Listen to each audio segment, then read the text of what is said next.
টলিপাড়ায় ফের চর্চার কেন্দ্রে জনপ্রিয় অভিনেতা জিতু কমল।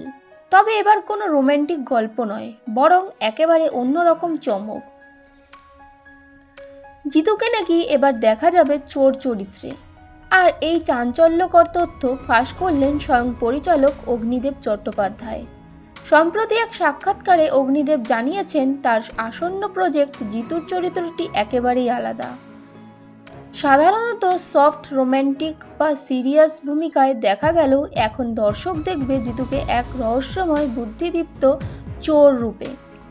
পরিচালকের কথায়, এই চরিত্রটা জিতু ইমেজ ভাঙবে, দর্শক একেবারে নতুন জিতুকে আবিষ্কার করবেন। খবর শুনে ইতিমধ্যে সোশ্যাল মিডিয়ায় শুরু হয়ে গেছে জোর চর্চা। অনেকেই বলছেন এই চরিত্রটি জিতুর কেরিয়ারে হতে চলেছে টার্নিং পয়েন্ট।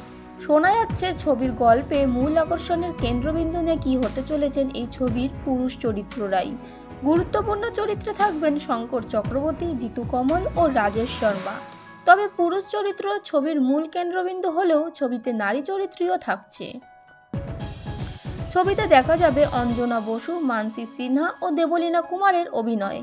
আগামী 16 ফেব্রুয়ারি থেকে শুরু হবে ছবির শুটিং। সব ঠিক থাকলে চলতি বছর মে মাসে বড় পর্দায় মুক্তি পাবে এই ছবি। তবে একটা বিষয় নিশ্চিত, জিতু এই চোর অবতার নিয়ে দর্শকের কৌতূহল এখন তুঙ্গে।